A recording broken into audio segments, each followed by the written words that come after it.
ஓம் கிருஷ்ணாய வாசுதேவாய ஹரயே பரமாத்மனே பிரணந்த கிளேஷநாசாய கோவிந்தாய நமோ நமஹ. கடக ராசியில் இருக்கக்கூடிய அனைத்து அன்பர்களுக்கும் நண்பர்களுக்கும் அன்பார்ந்த வணக்கத்தை உங்கள் ஜோதிடர் செல்வன் இந்த இடத்தில் தெரிவித்துக் கொள்கிறேன். கடக ராசி அப்படின்னு எடுத்துக்கிட்டாலே உங்களை தேடி வரும் பிரச்சனை, உங்களை தேடி வரும் தொல்லை. நீங்கள் எவ்வளோதான் ஒதுங்கி போனாலும் சும்மாவே விட மாட்டாங்க. நீங்கள் எங்கே இருந்தாலும் சரி உங்களை தேடி பிரச்சனைகளை கொண்டு வந்து மற்றவங்க உங்கள் கையில் ஒப்படைச்சிட்டு அவங்க நிம்மதியாக போயிடுவாங்க. ஏன்னா அவங்க தலை மேலே இருக்க பாரத்தை உங்கள் தலை மேலே மாற்றி விடுறது தான் உங்களை சுற்றி இருக்கிறவங்களுக்கு முக்கியமான வேலையே. நீங்கள் அந்த பிரச்சனையை சுமந்துக்கிட்டு அந்த பிரச்சனையை சுமக்கவும் முடியாமல் அந்த பிரச்சனையை தீர்க்கவும் முடியாமல் மன உளைச்சலுக்கு ஆளாவீங்க. இதுதான் நடந்துக்கிட்டு இருக்குது கடக ராசியில் உள்ள 90% அன்பர்களுக்கு. அவங்க எவ்வளோதான் உங்களுக்கு தெரிஞ்சவங்களாக இருந்தாலும், எவ்வளோ பெரிய ஒரு உதவியை கடந்த காலத்தில் பண்ணி இருந்தாலும் அதுக்கு நன்றி கடன் செலுத்த வேண்டிய காலகட்டம் இது கிடையாது. எதுவாக இருந்தாலும் சரி 2024க்கு பிறகு நீங்கள் யாரை வேணாலும் கூப்பிட்டு உதவி பண்ணுங்கள். யாருடைய பிரச்சனையை வேணாலும் உங்களுடைய பிரச்சனையாக நினச்சி அதில் இறங்கி என்ன பண்ண முடியுமோ பண்ணுங்கள், தப்பே கிடையாது. ஆனால் இந்த வருடம் கொஞ்சம் எந்த விஷயமா இருந்தாலும் கொஞ்சம் நிதானம் தேவை. சரிங்க ஐயா, குணாதிசயங்களில் நிதானமாக இருக்கணும் அப்படின்னு சொல்லிட்டீங்க. குழந்தை பாக்கியத்துக்கு என்ன செய்யணும்? குலதெய்வம் தாங்க ஐயா உங்களுக்கு துணை. உங்களுடைய குலதெய்வத்தை வழிபடாமல் ஏன் இத்தனை நாளாக இருக்கீங்க? அந்த குலதெய்வம் இந்த பிரபஞ்சத்தில் எந்த மூலையில் இருந்தாலும் சரி தேடி கண்டுபிடிச்சி கண்டிப்பாக போய் ஒரே ஒரு விளக்க போடுங்க.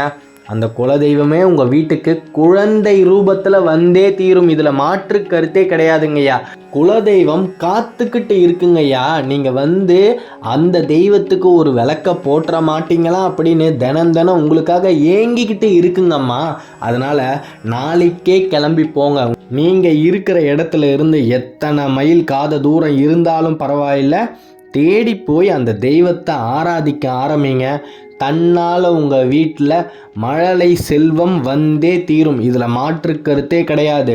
வெளிநாடுகளில் இருப்பவர்களுக்கு நாங்கள் எப்படி போய் குலதெய்வத்தை வழிபடுறது அப்படின்ற ஒரு கேள்விக்கு மிகப்பெரிய ஒரு பதில் என்ன அப்படின்னா, பாலகிருஷ்ணரை வழிபட்டால் குலதெய்வத்தை வழிபட்டதற்கு சமம். அப்பேற்பட்ட வாசுதேவ கிருஷ்ணர் பாலகிருஷ்ணர் வடிவத்தில் இருக்கக்கூடிய ஒரு சிற்பத்தை வாங்கி உங்கள் இல்லத்தில் வச்சு தினமும் அந்த சிலைக்கு ஆராதனை பண்ணி வேண்டி பாருங்க. இந்த ஆண்டிற்குள் குழந்தை பாக்கியம் கண்டிப்பாக அமைந்தே தீரும். இதில் மாற்று கருத்தே கிடையாது அன்பர்களே. குலதெய்வம் என்பது அவ்வளவு சிரேஷ்டமான சக்தி உடையது. அப்பேற்பட்ட சக்தியை உங்களுக்கு சாதகமாக எப்பயுமே பக்கத்தில் வச்சுக்கிறது அப்படின்றது ரொம்ப விசேஷமான ஒரு செயல் அப்படின்னு தான் சொல்லணும். குலதெய்வம் ஏங்கிக்கிட்டு இருக்கு. கடக ராசியில் இருக்கக்கூடிய அன்பர்கள் நீங்கள் எப்போ போய் அந்த குலதெய்வத்தை சுத்தப்படுத்தி அந்த குலதெய்வத்தை அலங்காரிப்பீங்க அப்படின்னு ஒரு குழந்தை ஏங்குவது போல ஏங்கிக்கிட்டு இருக்குங்க ஐயா. தயவு செய்து தாமதிக்காதீங்க. இல்லையே எனக்கு 1008 பொறுப்புகள் இருக்குது, என்னுடைய குடும்ப பாரத்தையே நான் தான் சுமக்கிறேன், எனக்கு ஒரு 2 நாள் கூட இடைவெளியே கிடையாது அப்படின்னு தெய்வத்துக்கே சாக்கு சொல்லணும்னு நினச்சிட்டீங்க அப்படின்னா ஒன்றும் பிரச்சனையே இல்லை. குலதெய்வத்தோட நாமத்தை தினந்தோறும் உச்சரிங்க. அப்படி நீங்கள் உச்சரிக்கும் பட்சத்தில் இந்த பிரபஞ்சத்துக்கு நீங்கள் குலதெய்வத்தை பற்றி நினச்சிட்டீங்க அப்படின்றது தெரிய வரும். குலதெய்வமும் உங்களை திரும்பி பார்க்கும். நீங்கள் எங்கே இருந்தாலும் சரி அந்த அலுவலகத்தில் இருக்கக்கூடிய ஒரு வெள்ளை காகிதத்தை எடுத்து அந்த காகிதத்தில் ஒரு 7லிருந்து 11 முறை உங்களுடைய குலதெய்வ பேரை எழுதுங்க. அப்படி இல்லைன்னு சொன்னால் காலையில் எந்திரிச்ச உடனே ஒரு 3 முறை குலதெய்வத்தோட பேரை உச்சரிங்க. கீழே கமெண்ட்லேயும் உங்களுடைய குலதெய்வத்தின் நாமத்தை பதிவு பண்ணுங்க. இப்பேற்பட்ட குலதெய்வங்கள் எல்லாம் கூட இருக்குதா அப்படின்னு மற்றவர்களும் தெரிந்து கொள்வதற்கு ஒரு வாய்ப்பாக இருக்கும். குலதெய்வத்தை பற்றி நீங்கள் நினைக்க ஆரம்பிச்சிட்டாலே குலதெய்வத்தோட அனுகிரகம் உங்களுக்கு கொஞ்சம் கொஞ்சமாக கிடைக்க ஆரம்பிக்கும். என்னைக்கு நீங்கள் குலதெய்வத்தோட பாதத்தை போய் தொடுறீங்களோ அன்னிலிருந்து முழு அனுகிரகமும் உங்களுக்கு பரிபூரணமாக கிடைக்கும் அப்படின்றதுல மாற்று கருத்தே கிடையாது.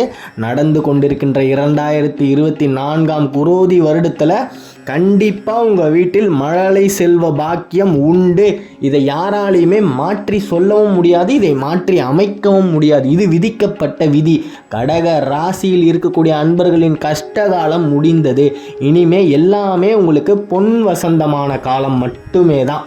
வருகின்ற ஜூன் 19ஆம் தேதி சனிப்பெயர்ச்சி ஆரம்பமாக உள்ளது. அதற்குள் குலதெய்வ வழிபாடை மேற்கொள்வது அப்படின்றது சேஷ்டமான விஷயம். ஏன்னா சனி பகவான் அவருடைய குணாதிசயங்களில் கொஞ்சம் எல்லாத்தையுமே மாற்றி அமைக்கக்கூடிய காலகட்டமாக தான் இந்த 4 மாத காலகட்டம் இருக்குது.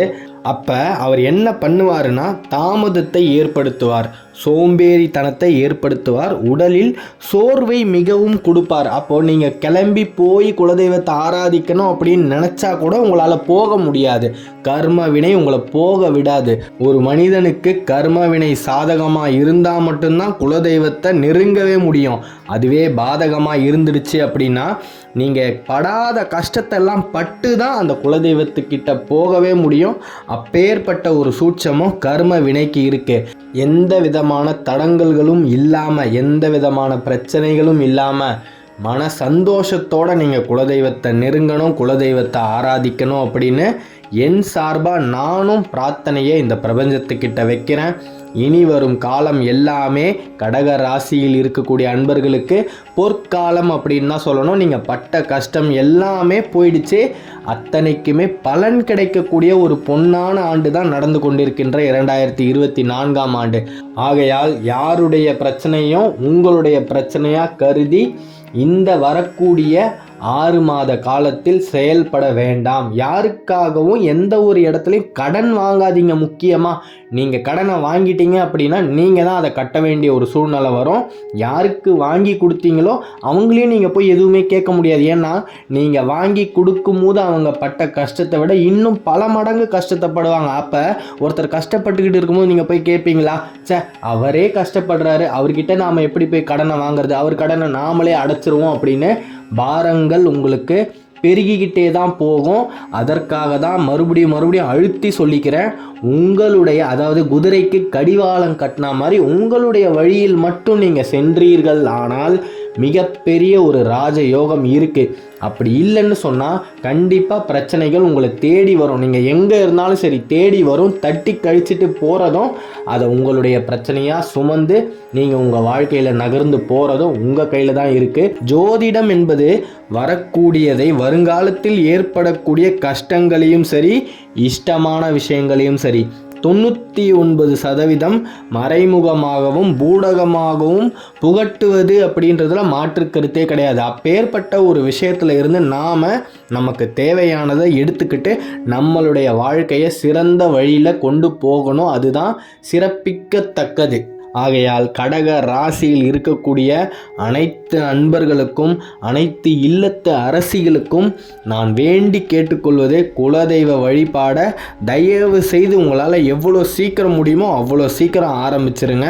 குலதெய்வத்தோட வழிபாடை பண்ண முடியல அப்படின்னாலும் நீங்கள் அந்த குலதெய்வத்தை போய் பார்க்குற வரைக்கும், அது ஒரு வாரமாக இருந்தாலும் சரி, ஒரு மாதமாக இருந்தாலும் சரி, அந்த இடைப்பட்ட காலகட்டத்தில் குலதெய்வத்தோட நாமத்தை தினந்தோறும் உச்சரிச்சுக்கிட்டே இருங்க.